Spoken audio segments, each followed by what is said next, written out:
Un saludo cordial de feliz sábado. Un placer saludarles. Mi nombre es Daniel Herrera y me place muchísimo poderles acompañar esta mañana en el repaso de la lección de la escuela sabática. Una lección con unos tintes muy interesantes y antes de comenzar me encantaría saludar a la iglesia de Tampico Central en Tamaulipas, quien me ha hecho la invitación esta mañana, y al distrito de La Castellana de la Asociación del Alto Magdalena en, en Colombia, y al distrito de Tamaulipas en México, el distrito de Tampico, pues en la iglesia Tampico Centro especialmente. Gracias hermanos por aceptarme y es un placer poderles acompañar en el repaso de esta lección. Vamos a inclinar el rostro, vamos a orar. Padre bendito, te damos gracias por todas tus bendiciones y misericordias durante esta mañana de sábado y te pedimos tu bendición para el repaso de la lección de la escuela sabática. Ayúdanos a seguir comprendiendo estas reglas que nos facilitan la interpretación de la Biblia y hoy suplicamos la bendición de tu Santo Espíritu para que Él nos acompañe y nos guíe. Dirige nuestras mentes. En el nombre de Cristo Jesús. Amén. Es importante que recordemos que el estudio de la Biblia y la interpretación de la Biblia tiene como único objetivo encontrar a Cristo como autor de la salvación. Nosotros no podemos estudiar la Biblia para ser más inteligentes o más sabidos o para decir que somos un pueblo que tiene más luz que otros, porque eso no sirve absolutamente de nada si lo que nosotros aprendemos en la palabra de Dios, en primer lugar, no dibuja a Cristo en nuestras vidas. Y en segundo lugar, toda persona que ha conocido a Cristo a través de la palabra y no se la está enseñando a otros, se está perdiendo la gran oportunidad de la predicación del Evangelio encomendada por Cristo. Y la verdad, solo asistir a la iglesia, devolver el diezmo, leer la Biblia y no salvar gente, no concuerda con la labor de un discípulo, no concuerda. Estamos viviendo una situación de epidemia en el mundo y la gente se preocupa mucho, nos hemos preocupado por buscar a Dios. Pero hay una pregunta esta mañana que deberían resolver todos nosotros. ¿Cuántas personas durante esta pandemia les he empezado a compartir del amor de Cristo? ¿O a cuántos les estoy dando estudios bíblicos? Es con seriedad que debemos tomar este asunto. Por favor, hermanos miembros de las escuelas sabáticas a las que me estoy dirigiendo en Tampico y en la Castellana, por favor, si no tiene estudios bíblicos, estamos en nada, estamos en nada. Así que pídele al Señor que todo esto que estamos aprendiendo en este lindo folleto beneficie a otras personas. Les decía que el primer objetivo es buscar a Cristo y encontrar en Cristo la salvación. Por eso es que uno lee la Biblia. Ahora usted podrá entender los inmensos esfuerzos que hace el diablo por torcer, tergiversar o quitar la Biblia del pueblo de Dios, de las manos de las personas, o impedir que la verdad de manera completa le llegue a las personas. Ahora, como nosotros somos ese canal para que la verdad llegue a otros, es nuestro sentido de responsabilidad aprender a leer e interpretar. Y digo aprender a leer porque no se trata de la cantidad de páginas que tú lees en un día, sino de la calidad de lo que estás leyendo. Y no importa el ritmo, no importa el ritmo, pero es un deber y una obligación de cada hijo e hija de Dios que dice que pertenece a la iglesia adventista del séptimo día, leer, interpretar y aplicar.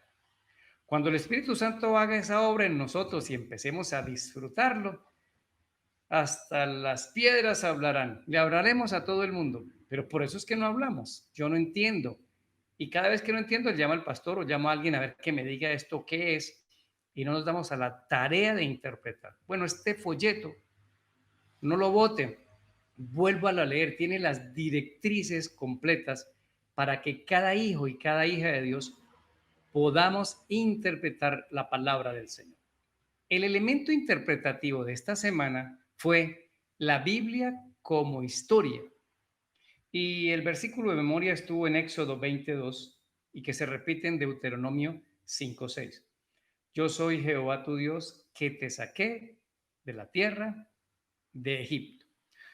¿Por qué hablar de la historia en la Biblia? Voy a leerles un texto en el libro de Lucas, capítulo número 1. ¿Por qué es importante el elemento de historia dentro de la Biblia? ¿Y qué nos enseña para la fe y cómo fundamenta más mi fe? Lucas es un médico y le escribe a un dignatario que trabaja para el gobierno romano llamado Teófilo, que ha empezado a creer en Cristo o que cree en Cristo o para que crea en Cristo, pero le hace toda una investigación para una persona y cómo nos ha llegado a millones de personas en el mundo. Averiguó quién es Cristo, cuál era su historia y puso esa historia en el libro de Lucas. Y esa historia se convierte en el testimonio que Lucas nos da al haber entrevistado a cada personaje. Lo que Lucas escribe es el producto de una entrevista, de una investigación de la historia. Y miren lo que dice a Teófilo. Lucas 1:1, puesto que ya muchos han tratado de poner en orden la historia de las cosas que entre nosotros han sido ciertísimas, tal como nos lo enseñaron los que desde el principio lo vieron con sus ojos y fueron ministros de la palabra, me ha parecido también a mí, después de haber investigado con diligencia todas las cosas desde su origen, escribírtelas por orden, oh excelentísimo Teófilo, para que conozcas bien la verdad de las cosas en las cuales has sido instruido. Es muy interesante esta introducción del libro de Lucas, porque él dice, voy a escribir una historia en orden, porque fueron ciertísimas. Ni qué dice que son ciertas, ciertísimas, que fueron verídicas. Bueno, lo que hizo Lucas es lo que ocurrió durante miles y miles de años, porque la Biblia es una historia, es toda una historia, eso es la Biblia.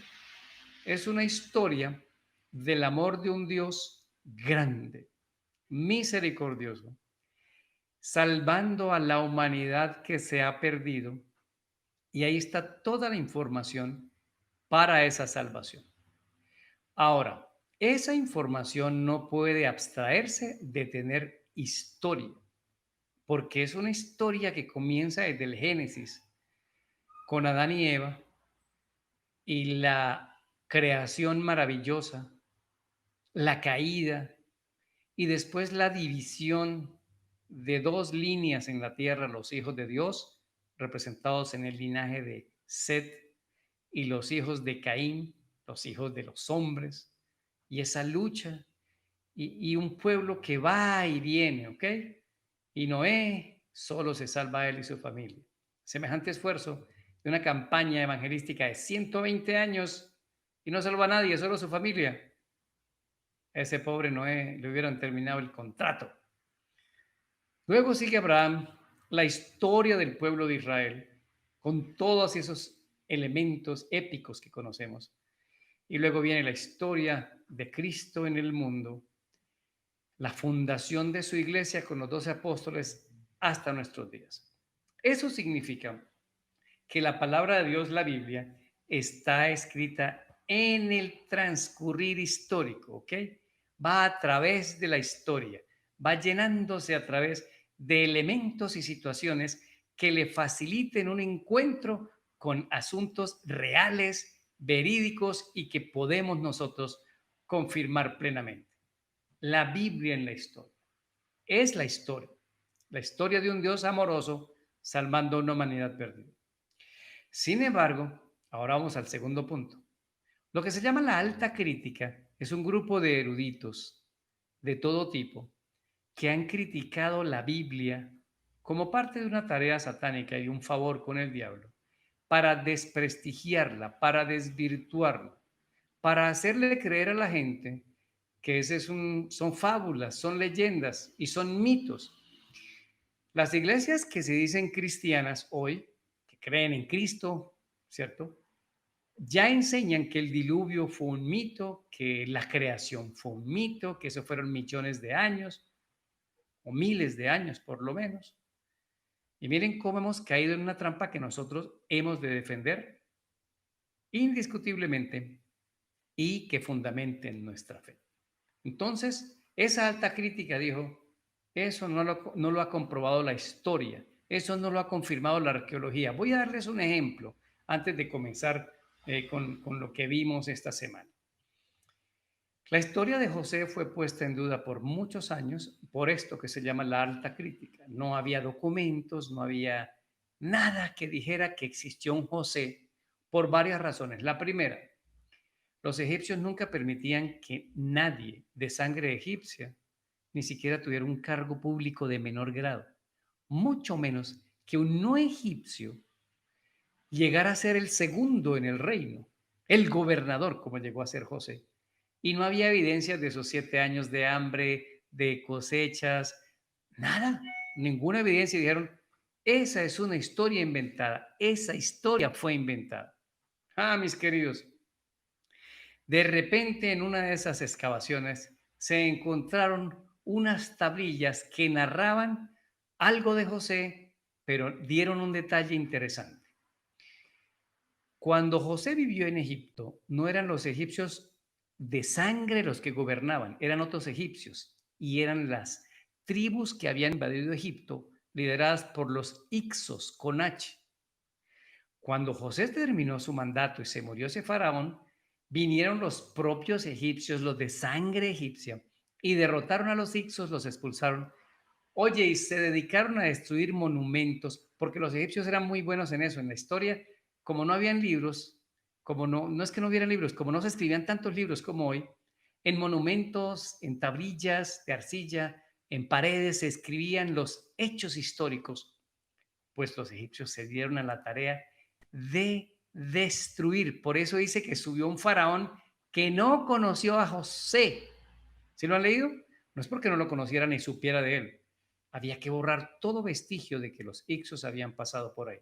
Pues se descubrió que no eran los egipcios, sino eran los Ixos, y por esa razón José pudo gobernar. Ah, y entonces empezaron a salir a la luz una gran cantidad de documentos, y precisamente hoy se confirma en la historia egipcia que José existió como un personaje real con todo y sus luchas.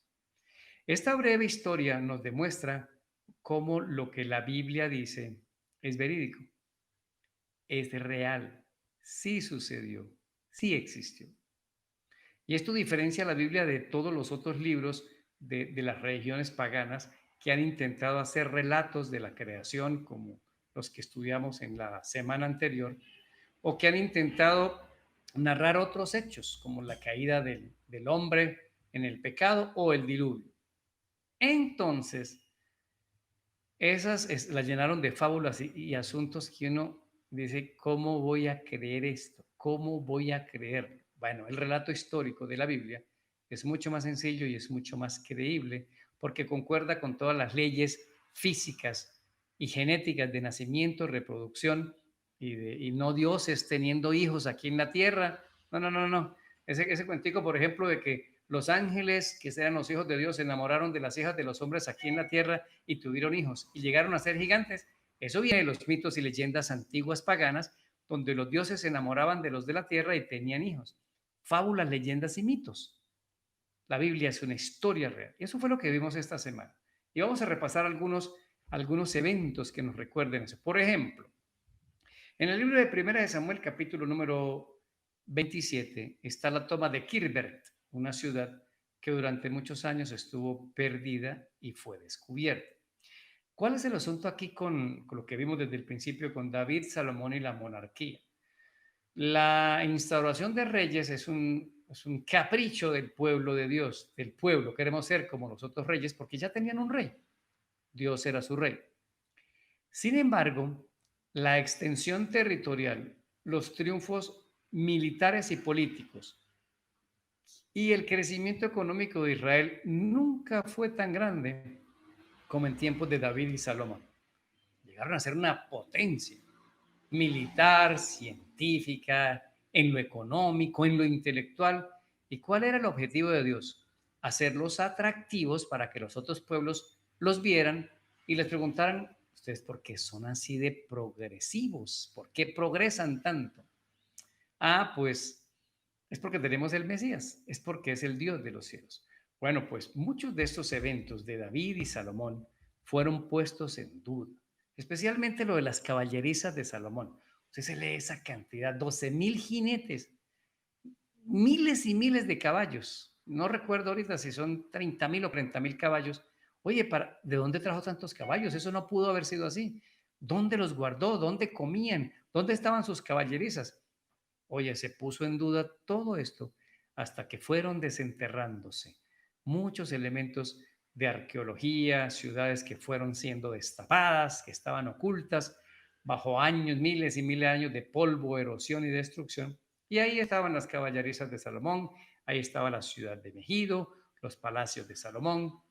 Y entonces la alta crítica, silencio, silencio, mientras nosotros lo celebrábamos. Hay un libro, hay un libro que fue editado hace muchos años, por los 80. Tal vez usted lo consiga por internet, que se llame Y la Biblia tenía razón. Es un resumen de todos los descubrimientos de todo tipo, lingüísticos, antropológicos, arqueológicos, históricos. Es una reseña de las más completas que yo haya visto de esto de cómo se ha ido descubriendo poco a poco. Y mire que tenemos la esperanza de que, bueno, dicen que el arca de Noé puede aparecer, el arca del pacto, no sé. Pero yo digo que Dios a su debido tiempo va a taparle la boca a todo el mundo que ha puesto en duda lo que él ha dicho y lo que él ha hecho. Porque muchos de esos argumentos que usó la alta crítica, nosotros no tuvimos por años cómo responderles.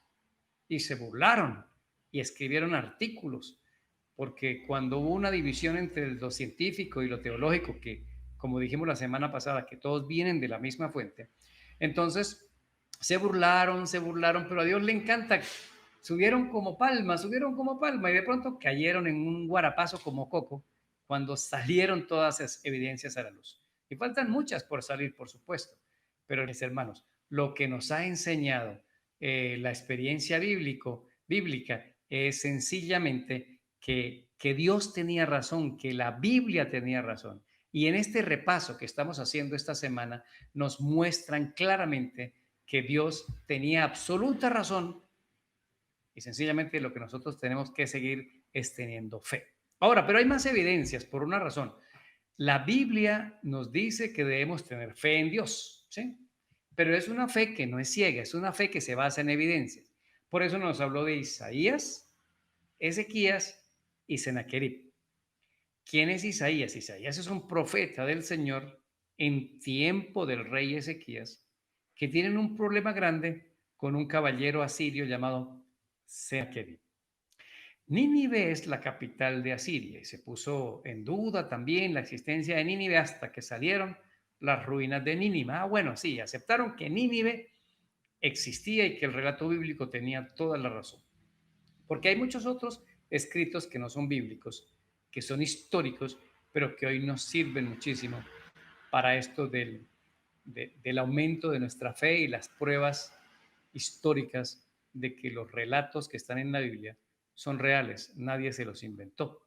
Así que Nínive se convirtió en una potencia, dominaba todo el mundo, 46 ciudades arrasadas y aplastadas por Sennacherib, menos la ciudad de Ezequías, Jerusalén. Ajá, entonces salió la alta crítica. Sí, tal vez fue destruida, pero es que no hay evidencias que Dios la haya protegido. ¿Por qué? Porque es que si usted va a Isaías capítulo número 36 y 37, usted puede ver ahí que el ángel de Jehová le destruyó 185,000 soldados a Sennacherib. Y en esta historia hay algo particular, la unidad del profeta y la unidad del rey. El rey es Ezequías y el profeta es Isaías. Y esa unidad más la oración, porque ahora al final quiero cerrar con eso, es que ¿qué hay detrás de la historia? ¿Qué es lo que hay detrás de la historia? A mí no me sirve de nada la historia si esas epopeyas sucedieron allá y no me están pasando a mí. Bueno, pues eso es lo que vamos a ver ahora, pero si yo voy al libro de Isaías capítulo número 36, vamos a encontrar un detalle interesante en la toma de Sennacherib. Resulta que Sennacherib dijo, me falta únicamente por conquistar las ciudades de Jerusalén, las ciudades empezando por Laquis, ¿cierto? Isaías capítulo 36. Y entonces, cuando hace esa invasión, Sennacherib, Dios los libra. Vinieron y ofendieron, los vamos a dejar como orina en el desierto, como estiércol tirados por ahí. Y si los dioses de Seba, Sefarbaim, y comenzó a nombrar una gran cantidad de ciudades que están en el capítulo 36, en la invasión, que después fueron confirmadas que existieron en los hallazgos arqueológicos, pero no se sabía nada, ¿verdad? Pero ahí fueron saliendo, ahí fueron saliendo. Pero lo interesante es cómo lo libró Dios a Sennacherib, pero cuando es librado, miren lo que sucede. Viene el ángel del Señor, que es Cristo, y mata 185,000 soldados. Y esto que está en Isaías 37, 38, se encontró exactamente en las narrativas ninivitas en el descubrimiento de la ciudad, en una de sus bibliotecas. Miren lo que dice Isaías 37, 38. Y aconteció que mientras adoraba Sennacherib en el templo de Nisroch, su dios, sus hijos Adramelech y Sarecer lo mataron a espada y huyeron en la tierra de Ararat, y reinó en su lugar Esar-Hadón, su hijo. Pues esto mismo que está escrito en la Biblia apareció escrito en una tablilla. Ahora sí lo creyeron porque aparece en una tablilla de barro por ahí que descubrieron, pero no pudimos creer en la Biblia. Y aquí otra vez el Dios poderoso interviniendo para la salvación de su pueblo. Quiere decir que esa historia también fue verídica. Bueno, otra que ya nosotros sabemos que se comprobó es Daniel, Nabucodonosor y Babilonia. Pues claro, si estamos hablando de hace 40, 50 años atrás, eran descubrimientos que apenas estaban en ciernes, apenas si se sabía algo. Pero ya con todos los descubrimientos de la ciudad de Babilonia, la puerta de Ishtar, la línea del 120 leones con alas en las paredes para entrar a la puerta, óyeme, todo el relato bíblico, ¿qué dice Daniel 7 que era Babilonia? Dios se la muestra en una visión como un león con alas. Pues ese es la imagen que adorna una de las puertas por las cuales se entraba a Babilonia, porque cada puerta estaba dedicada a un dios. Ah, pues lo encontraron. Y es verídico, Daniel existió, el pueblo fue llevado cautivo a Babilonia, las crónicas de Nabucodonosor, cuando se vuelve loco, todo ha sido confirmado por la historia. Y eso que se creían cuentos y fábulas, todo fue real. Y miren que no hemos caído en el punto de, oiga, ¿qué hay detrás? ¿Qué es lo que hay detrás de cada historia? Así que esta es una prueba más de que la historia fue verídica. Y miren, el último punto, el último personaje que nos trajo la lección antes de entrar en la combinación fe e historia, que es muy interesante, y es el Jesús histórico. ¿Quién vio a Jesús? ¿Dónde hay una fotografía de Cristo? No hay. ¿Cómo así que murió y resucitó? Eso es un cuento que ustedes los cristianos echaron. Desde el mismo momento de la resurrección de Cristo, fueron pagados los soldados para que dijeran, óyeme, ustedes son unos mentirosos, Cristo no se resucitó, no resucitó, el cuerpo se lo robaron sus discípulos, contra todo un imperio romano guardiando una tumba y unos discípulos debiluchos, temerosos y sin nada, se van a robar el cuerpo de Cristo. Bueno, el Jesús histórico es un Jesús real, muchísimas evidencias. Miren que la misma historia, ¿cómo la medimos? Antes de Cristo, después de Cristo. Eso es un hecho interesante para tener en cuenta en esto de la historia en la Biblia. Y miren, ¿quién juzgó a Cristo? Le tocó el turno a Caifás, que se llamaba José Caifás, ¿ok? Pues se encontraron las tumbas de la familia de Caifás y ahí debajo de José Caifás dice, el que juzgó a Cristo. ¿Ok? Escritos que mencionan a Poncio Pilato, ¿ok? En 1961 se encontró una inscripción donde dice Poncio Pilato, prefecto de Judea, que juzgó a Cristo Eso está en el teatro de la Cesarea Marítima, otra evidencia de la existencia de Cristo. Pero saben que mucho más temprano a todos estos descubrimientos, nosotros encontramos una, una, una evidencia en escritores desde el tiempo de los apóstoles. Por ejemplo, ¿se acuerdan de Flavio Josefo, verdad? Flavio Josefo escribe desde ese tiempo. Se nombró a Tácito, un historiador romano, que escribe de Cristo y de Poncio Pilato. Plinio el joven, un gobernador romano, le escribió en el año 112 al emperador Trajano preguntándole, ¿qué hago con estos cristianos que se multiplican como una plaga por todos mis territorios? Así que de manera extrabíblica nosotros encontramos mucha evidencia de la existencia de Cristo y especialmente de su resurrección.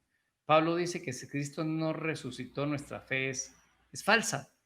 Estamos basados en algo supremamente ilusorio, por una razón, porque la mayor promesa es, cree en mi evangelio, yo te salvo y aunque te mueras, yo te resucito. Y si Cristo no resucitó, ¿cómo puede cumplir esa promesa?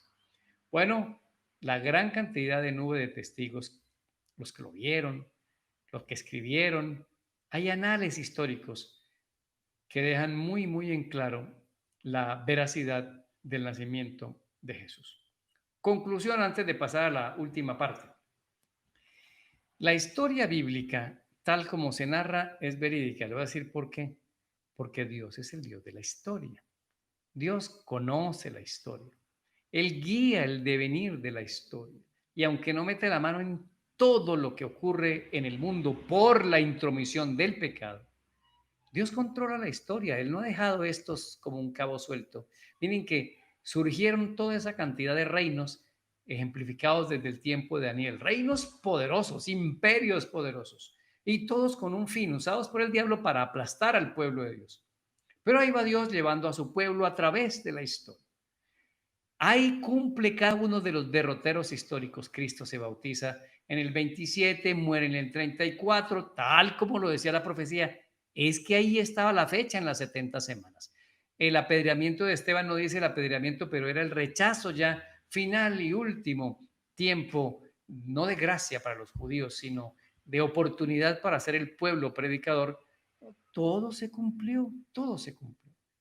Ahora, ¿qué hay detrás de todo esto? En la lección del día jueves está el meollo, la fe y la historia. Hay muchas profecías bíblicas que ya se cumplieron. La de los 1260 años, la de los 1290, la de los 1335 de Daniel 12, casi último versículo. Todas se cumplieron y se cumplieron en su fecha exacta. En la de 2300 días, creo que la mencioné, se cumplieron. Y las profecías de tiempo, toditas llegaron a su fin, porque la última profecía de tiempo, como dice en Apocalipsis 10, cuando el ángel hace el juramento, el tiempo no sería más, ya no hay más profecías de tiempo, se cumplieron. ¿Qué significa? Dios cumplió toda su palabra, toda su palabra. Le doy 120 años al mundo para que se arrepienta, le dio 120 años. Nínive será destruida dentro de 40 días. Les dio 40 días. Dios cumple sus tiempos. Su cita con la historia se cumple. ¿Por qué? Porque la historia de este mundo Dios la guía a través de los ángeles. ¿Quieren una prueba? Bueno, leas Ezequiel 1, por favor. Que en las ruedas del carro van los ángeles, van los querubines que mueven las ruedas del carro, mueven las ruedas de la historia de este mundo. Pero una prueba mayúscula está en Apocalipsis capítulo número 7. 4 ángulos de la tierra, no porque fuera plana, sino porque están en todos lados los ángeles, en el norte, en el sur, en el oriente y en el occidente. Y los ángeles controlan los vientos. Oiga, todavía no permitan que venga la destrucción, porque nos falta sellar a los hijos de Dios. Es una cosa maravillosa. ¿Por qué? Porque miren que Dios, a través de los ángeles, controla la historia. Él tiene en sus manos la historia. Y si lo que había de suceder sucedió, lo que falta por venir se cumplirá. Y aquí están los 2 puntos claves de conclusión de nuestra lección. Primer punto, La historia que leímos es un Dios que interviene para liberar a su pueblo, indefenso, llévalas de perder, pero está del lado ganador, está del lado ganador. ¿Y tú de qué lado estás? O nos pasa como el pueblo de Israel que nos pasamos al lado ganador cuando tengo problemas, pero cuando voy en la cresta de la ola, me paso al lado perdedor creyéndome ganador. Y si esta pandemia algo nos ha enseñado es que nada resiste sin Dios. Las empresas se fueron a la quiebra. Ajá, pero todo aquel que ha permanecido fiel al Señor y comparte el Evangelio, ha sido sostenido por Dios y sacará adelante su vida. Y si Dios ha cuidado la empresa que se llama su pueblo durante toda la historia de este mundo, no va a cuidar su empresa. ¿Cuál es el desespero? Piense, claro que hay estrategias que se pueden aplicar. Yo tengo un ejemplo aquí local de uno de mis empresarios de la iglesia, cómo han sabido con oración, con estrategias y por fe sacar adelante su empresa. ¿Y sabe cuál fue el primer acto de fe? Devolver el diezmo en un mes que hubo baja de ventas como si hubieran vendido como los meses anteriores. Lo devolvieron completo y Dios los ha premiado y han aumentado su diezmo. Entonces, mis queridos, si la historia algo nos ha enseñado es un Dios que está detrás de ti y adelante de ti y a un lado y al otro y arriba y abajo, por favor, nosotros somos parte de esta historia y la tenemos que escribir. Y si Dios intervino con su ángel, Cristo, el ángel de Jehová, para librar en una sola noche a Israel, a Judá, perdón, de Sennacherib, Dios también cumple su promesa de la historia en este tiempo. Es un punto clave. Ese es un punto clave. Dios está en tu historia. A veces mi historia es triste porque yo he metido la mano y la pata, metiéndome en caminos que no eran parte de la historia que Dios hubiera querido para mí. Pero eso no importa. Eso no importa. Dios lo que importa es que tú digas, Señor, ayúdame a reescribir la historia. No es tarde, nunca es tarde para reescribir esta historia que juntos podemos tener y realizar. Ese es el primer punto importante de la lección de esta semana, porque aparte de saber que hay un Dios que ha cumplido su palabra y que lo que dice la Biblia es real y es verídico, lo más importante es Dios es parte de mi historia. ¿Tú eres parte de la historia de Dios? ¿Estás del lado de Dios? Deja que ese Dios maravilloso y bendito siga escribiendo la historia en tu vida. Él te respalda. No se desespere. Piense, haga estrategias, pruebe, estudie. Tengo en mi canal de YouTube, Daniel Herrera Jerez, un poco de consejos empresariales. 40, 50 han entrado a verlo. Ya no es mi responsabilidad. Que la gente busque, que la gente averigüe, porque si hay herramientas de liderazgo que nos ayudan a salir de esta crisis empresarial y familiar. Así que entre al canal de YouTube, Daniel Herrera Jerez. Ahí va a encontrar todo tipo de consejos que le pueden ayudar a su empresa a salir adelante con la fe en el Señor. Y el segundo punto es que podemos estar seguros. Viene un fuerte pregón, viene una persecución previa, viene un tiempo de angustia, viene la lluvia del Espíritu Santo, viene la apostasía dentro de la iglesia, nos tenemos que ir para el campo, que ese es un tema que hay que tener mucho cuidado porque una cosa es salir de la ciudad, huir, y otra es salir al campo. Y la salida de la ciudad será cuando la dominación desoladora se implante, Mateo 24. Pero salir al campo no es huir, hay que irnos y no tan lejos para permitir venir, porque cuando él dijo de la salida al campo, no estaba refiriendo a irnos a vivir por allá en una montaña inhóspita. ¿A qué horas vuelve uno? La ida al campo es para que tengamos una vida más tranquila, acceso a cosas más naturales, un contacto con los dioses de la naturaleza, pero que vengamos a la ciudad a evangelizar y uno pueda regresar. No nos confundamos con eso ni se dejen confundir con gente alarmista. Eso tiene que ser producto de la oración y de ver qué fue lo que Dios dice para esa historia. Léase un libro de Elena White que se llama La vida en el campo. Lea, no se alarme. ¿Qué hacemos? ¿Me voy? ¿No me voy? Ahí está la historia. Los semáforos que hay que cruzar de aquí hasta la venida de Cristo están claros en Mateo 24, en Ezequiel 8, en Ezequiel 9, están en Apocalipsis, en Mateo 25, en Lucas, donde se repite la destrucción de Jerusalén, y en el conflicto de los siglos, en eventos de los últimos días, en el libro del evangelismo y en el libro La vida en el campo. ¿Y qué ha hecho la gente? No leen. Es que otro lea, que otro averigüe. Y muchos nos están vendiendo verdades, mentiras como si fueran verdades. Bueno, tú tienes que pensar que ese Dios que cumplió la historia y la ha traído hasta aquí, también nos tiene una historia hacia adelante. Y yo lo he llamado los semáforos de Dios. Los semáforos de Dios. ¿Y qué son los semáforos de Dios? Todos los eventos que faltan por ocurrir, al que usted y yo tenemos el privilegio de estar en estas fechas por aquí, viviendo esa experiencia. Qué cosa tan linda esta lección que eh, no me trae reglas de interpretación, pero sí nos deja algo muy claro. La Biblia y su historia se han cumplido completamente. Ahí no hay mentiras. Hay realidades que yo puedo creer, pero sobre todo hay realidades de personajes y de experiencias que yo puedo vivir, experimentar y que se tornen el fundamento de nuestra fe. No claudiquemos en nuestro caminar, no claudiquemos. Necesitamos seguir entendiendo lo que Dios ha dicho en su palabra, lo que Dios ha dicho a través de su sierva, Elena White.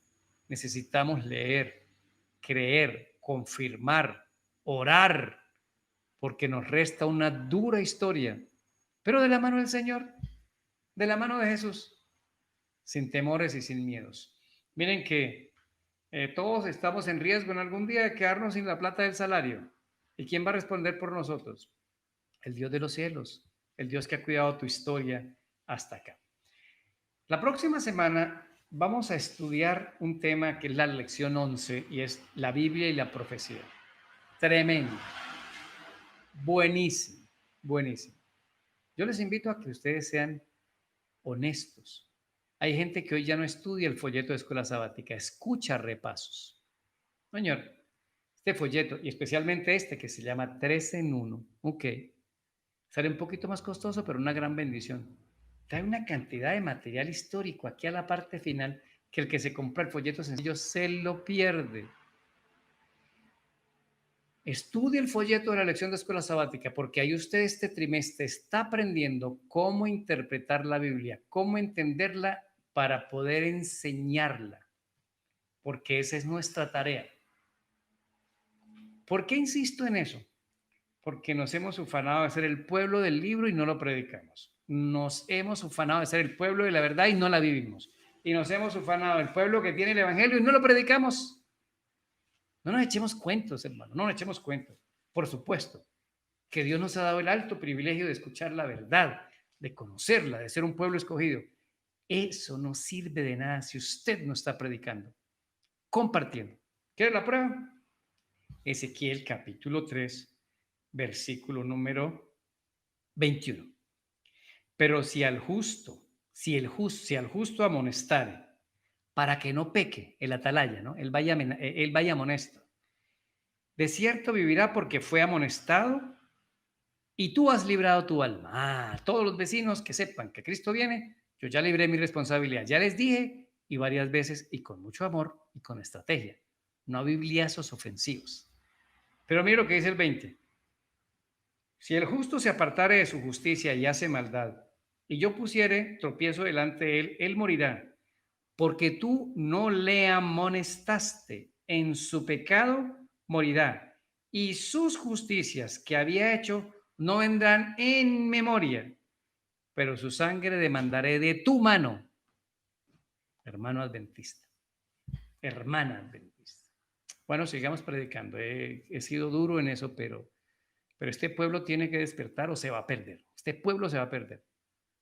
Si no nos levantamos a contar la historia de un Dios maravilloso que me salvó, que me ama y que tiene algo importante para ti, y yo te lo voy a empezar a comunicar de una y de otra forma.